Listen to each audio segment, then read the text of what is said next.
300 বছরের প্রাচীন শ্রী শ্রী কালভৈরব মন্দিরে শুরু হয়েছে 6 দিনব্যাপী সপ্তশতী বার্ষিক মহাযজ্ঞ। সোমবার সকালে ব্রাহ্মণবাড়িয়া শহরের মেড্ডায় বৈদিক পতাকা উত্তোলনের মাধ্যমে উৎসবের উদ্বোধন করা হয়।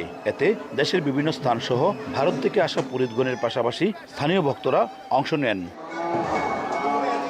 পরে দুপুরে জীবজগতের কল্যাণ কামনায় সপ্তশতী চণ্ডী মহাযজ্ঞ শুরু হয়।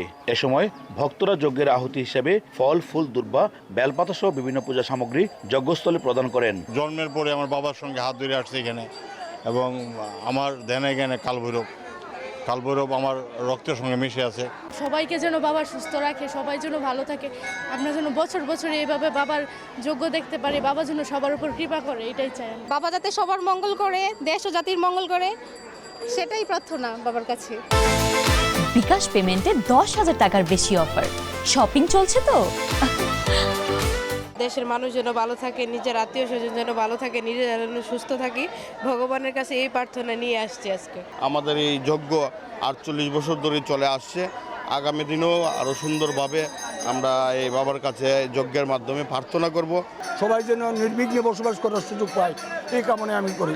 আয়োজকরা জানান 300 বছর আগে ফুলবাড়িয়া গ্রামের বাসিন্দা দুর্গাচরণ আচার্য স্বপ্নে আদেশ পেয়ে জেলা শহরের মেড্ডা এলাকায় তিতাস নদীর তীরে শ্রী শ্রী কালভৈরব মন্দির প্রতিষ্ঠা করেন। এরপর থেকে প্রতি বছর এই যজ্ঞ অনুষ্ঠিত হয়ে আসছিল।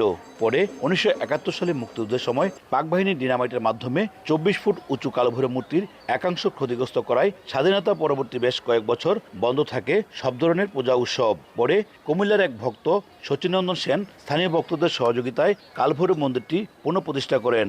এরপর থেকে গত 48 বছর ধরে অনুষ্ঠিত হয়ে আসছে এই উৎসব। বিশ্ব শান্তির কামনায় আশীর্বাদ বর্ষিত করার জন্য আমরা মার চরণে পুষ্পাঞ্জলি দিচ্ছি। সমগ্র দেশবাসীকে এবং বিশ্বের সবাইকে আমি শুভেচ্ছা জানাচ্ছি। আমাদের দারিদ্রতা, আমাদের সর্বপাপ তাপ সবকিছু হরণ করাই এই মাত্র উদ্দেশ্য। কালভৈরব মন্দিরে আসা ভক্তদের সার্বিক সহযোগিতা সহ শুভেচ্ছা জানান জেলা বিএনপির সাধারণ সম্পাদক সিরাজুল ইসলাম সিরাজ। সকলের অংশগ্রহণের মাধ্যমে এটা প্রাণবন্ত হয় এবং একটা মিলন মেলায় পরিণত হয়।